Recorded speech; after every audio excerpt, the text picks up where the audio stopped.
और शपथ ग्रहण समारोह का आयोजन हुआ है। चित्रगुप्त मंदिर में सभा कार्यकारिणी का शपथ ग्रहण समारोह हुआ है। कार्यक्रम में सीएम योगी का संबोधन चल रहा है। सभी धर्म गुरुओं के सामने इस बात का उद्घोष करता है कि मैं भारत की उस परंपरा से आया हूं जिसने सदैव मानवता के कल्याण का मार्ग प्रशस्त किया और जो दुनिया के सामने इस बात की उद्घोषणा भी करता है कि मुझे गर्व है कि मैं हिंदू हूं। और स्वामी विवेकानंद, याद करिए, इसी परंपरा में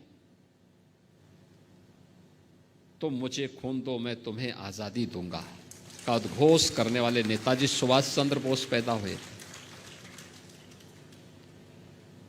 यानी कलम का ही नहीं, तलवार की भी पूजा की है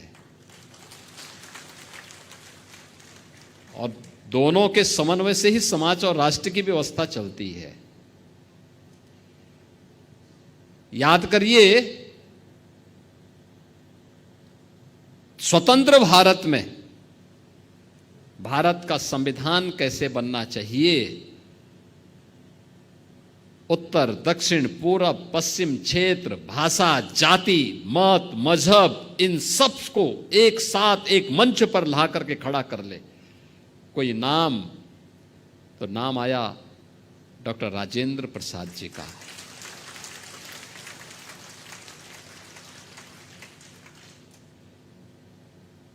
डॉक्टर राजेंद्र प्रसाद जी का। स्वतंत्र भारत में बार बार दुश्मनों के द्वारा किए जा रहे हमलों का जवाब देने के लिए कैसा प्रधानमंत्री चाहिए, तो लाल बहादुर शास्त्री ने 1965 में पाकिस्तान को नाकों चने चबवा करके स्वतंत्र भारत में पाकिस्तान को उसकी औकात दिखाने का काम भी किया था।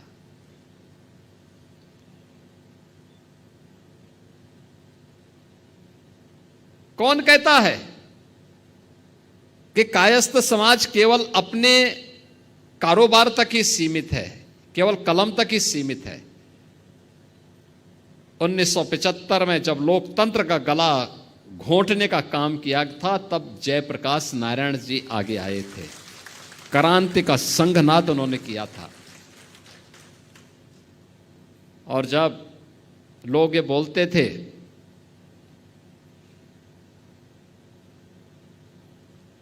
कि अयोध्या में राम मंदिर कभी नहीं बन पाएगा,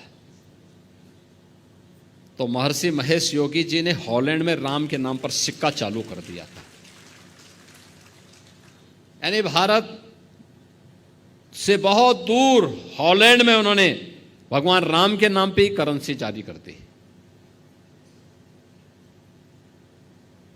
यानी एक ऐसी परंपरा, अगर आप हिंदी साहित्य में जाएंगे, उपन्यास की एक विशिष्ट शैली जो भारत की उस समय की ग्रामीण पृष्ठभूमि को प्रस्तुत करता है। मुंशी प्रेमचंद इसी गोरखपुर की धरती पर उन्होंने अपना उपन्यास यहां रचने का काम किया था।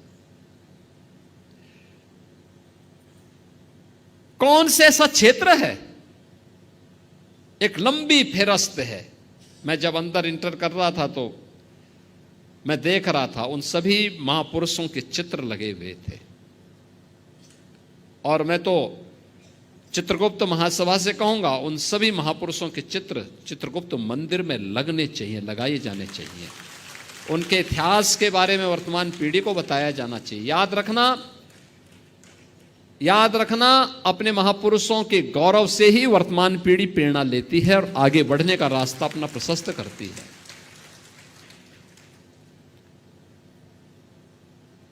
शालीनता और सज्जनता किसी भी व्यक्ति के अपने गुण हैं, अपने संस्कार हैं, लेकिन उस शालीनता और सज्जनता में भी राष्ट्र प्रेम और क्रांति के ज्वार छुपे हुए हैं। यह नेताजी सुभाष चंद्र बोस ने भी दिखाया था, जयप्रकाश नारायण जी ने भी दिखाया था, स्वामी विवेकानंद ने भी दिखाया था और लाल बहादुर शास्त्री जी ने भी और मुंशी प्रेमचंद की लेखनी ने भी। यानी कोई ऐसा दौर नहीं जब इस समाज ने देश के लिए बहुत कुछ न किया हो, बहुत कुछ योगदान न दिया हो, हमेशा। और उसी के प्रति कृतज्ञता ज्ञापित करने के लिए जब उत्तर प्रदेश के अंदर हमें नेशनल लॉ यूनिवर्सिटी की स्थापना करनी थी, तो मेरे सामने प्रस्ताव आया। मैंने कहा भाई डॉक्टर राजेंद्र प्रसाद जी के नाम पर यह बनना चाहिए। प्रयागराज में हम डॉक्टर राजेंद्र प्रसाद जी के नाम पर लॉ यूनिवर्सिटी की स्थापना कर रहे हैं, क्योंकि उनकी जो साधना थी वो केवल अपनी जाति के लिए नहीं थी, देश के लिए थी, पूरे देश के लिए थे। डॉक्टर राजेंद्र प्रसाद जी पहले राष्ट्रपति थे जो माघ मेले में पूरे 1 महीने प्रयागराज में रहकर के भारत की सनातन परंपरा को मजबूती देने का काम करते थे। कुंभ के दौरान वहां रहते थे।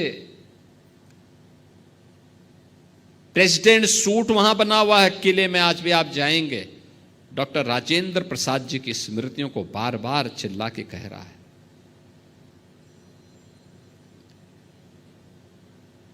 यानी इतनी विशिष्ट व्यवस्था। हम जब प्रयागराज में जाते हैं, वहां पर सबसे पुरातन संस्थाओं में से कायस्थ पाठशाला, आप जाइए कितनी संस्थाओं का संचालन हो रहा है। गोरखपुर में आते हैं, महात्मा गांधी कॉलेज की परंपरा आपने देखा होगा। यहां पर Mahatma Gandhi inter college, Mahatma Gandhi degree college और उसके माध्यम से संचालित प्रेम बाबू और उनके परिवार के लोगों ने किस प्रकार से उस विशिष्ट पहचान को बनाए रख करके क्वालिटी एजुकेशन, जहां भी गए क्वालिटी एजुकेशन। लेकिन ऐसा नहीं कि केवल उसमें कायस्थ के ही बच्चे पढ़े हों, ऐसा नहीं कि केवल वहां पे केवल कायस्थ के ही बच्चे नौकरी करते हों। पूरा समाज कर रहा है, सबके लिए दिया है। हां, विशिष्ट योगदान इस समाज ने किया, इस समाज के महापुरुषों ने योगदान किया। नेताजी सुभाष चंद्र बोस का योगदान पूरे समाज के लिए था। कौन सा ऐसा क्षेत्र है, वह विज्ञान का हो, पर्यटन का हो, चिकित्सा का हो, शिक्षा का हो, विधि का हो, हर क्षेत्र में पहले भी आज भी वह विशिष्ट योगदान उस रूप में चल रहा है। और यह विशिष्ट योगदान, इसको अपने कार्यक्रमों का हिस्सा बना करके वर्तमान पीढ़ी को बताए जाने की आवश्यकता है कि नहीं भाई, ऐसा नहीं है। हमने केवल लेखा चोखा नहीं रखा है, बल्कि समाज की आवश्यकता के अनुरूप उस प्रकार की लीडरशिप भी दी है, उस प्रकार का नेतृत्व भी दिया है, और उस प्रकार के नेतृत्व के माध्यम से लोगों को एक नई दिशा भी देने का काम किया है। कला के क्षेत्र में अमिताभ बच्चन का कोई मुकाबला है क्या?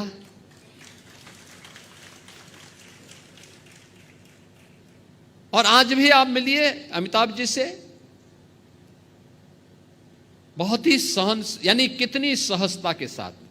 आज भी उनके मन में एक पीड़ा होती है, कहते हैं साहब मैं कहीं भी रहा हूं, लेकिन मैं उत्तर प्रदेश और प्रयागराज को या उत्तर प्रदेश को कभी भूल नहीं पाता हूं।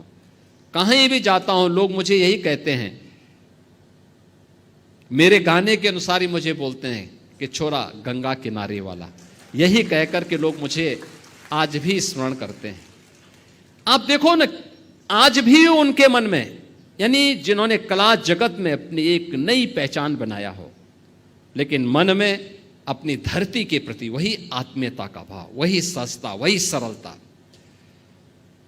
आपने देखा होगा गोरखपुर में शत्रुघ्न सिन्हा जी कई बार आए थे, कार्यक्रमों का हिस्सा बने थे। वही सहजता, वही सरलता, और इसीलिए समाज की पहचान बनती है ऐसे महापुरुषों से। उन महापुरुषों को सदैव स्मरण करना, उसको आगे बढ़ाना, जीवन के प्रत्येक क्षेत्र में हमारी वर्तमान पीढ़ी का मार्गदर्शन वहां से प्राप्त हो, उनके आदर्शों से प्राप्त हो। उससे हम प्रेरणा लें,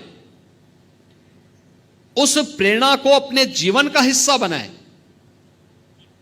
क्योंकि ये जितने भी महापुरुषों के नाम हमने बोले हैं, ये सभी महापुरुष वो हैं जिनके बारे में हमारी पीढ़ी ने सुना है, जाना है और उनके कार्यों को नजदीक से देखा है। हमने भगवान चित्रगुप्त को नहीं देखा, उनके बारे में केवल सुना है, लेकिन हम लोगों ने स्वामी विवेकानंद के कार्यों को पूरा देश आज भी स्मरण करता है, उसको देखता है, महसूस करता है। डॉक्टर राजेंद्र प्रसाद जी के योगदान को, नेताजी सुभाष चंद्र बोस जैसा क्रांतिकारी हर भारतीय महसूस करता है। लाल बहादुर शास्त्री जी के योगदान को, जय जवान जय किसान का उनका नारा हर व्यक्ति स्मरण करता है। हर व्यक्ति के मन में जब नाम आता है, श्रद्धा से उसका मन झुक जाता है। मुंशी प्रेमचंद जी के बारे में कौन ऐसा साहित्य प्रेमी होगा जो श्रद्धा और सम्मान का भाव न रखता हो। यानी हर एक क्षेत्र में जो कार्य किया वो विशिष्ट था, और विशिष्ट कार्य को लेकर के हम सबको निरंतर अपने स्तर पर प्रयास करना चाहिए, हमारा प्रयास होना चाहिए। और इसीलिए मैं जो नवनिर्वाचित कार्यकारिणी को इस बारे में कहूंगा कि नवनिर्वाचित कार्यकारिणी इस बात को जरूर ध्यान में रखें कि जिन महापुरुषों ने श्री चित्रगुप्त मंदिर को बनाने में योगदान किया, आप उनके फोटो भी लगाइए, लेकिन सभागार में प्रेरणा वह होनी चाहिए, वह भी होनी चाहिए जो इस समाज से जुड़े हुए वे महानुभाव हैं, उन महापुरुषों के भी जो पूरे समाज को एक नई लीडरशिप दिए हैं। दूसरा, इस प्रकार की सामाजिक संस्थाओं के पदाधिकारी और सामाजिक संस्थाओं की भूमिका होनी चाहिए कि समाज के अच्छे कार्यों को हाईलाइट करना, और अगर कहीं कोई बुराई है उस बुराई को दूर करने के लिए अपने स्तर पर प्रयास करना, उस बुराई को दूर करना, समाज को उससे दूर रखना। आपस में मिलन के कार्यक्रम समय समय पर होते रहने चाहिए। कुछ विशिष्ट लोगों को अपने कार्यक्रम का हिस्सा बनाया जाना चाहिए। देश और दुनिया के अंदर समाज से जुड़े हुए कौन से लोग विशिष्ट योगदान दे रहे हैं, उसका भी लेखा जोखा आपके पास होना चाहिए।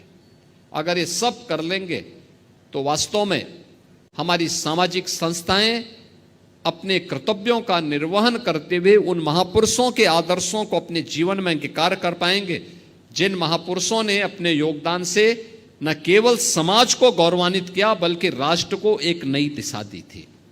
और श्री चित्रगुप्त महासभा एक प्रगतिशील सामाजिक संगठन होने के नाते इस दायित्व का निर्वहन करेगी, यह मुझे पूरा विश्वास है।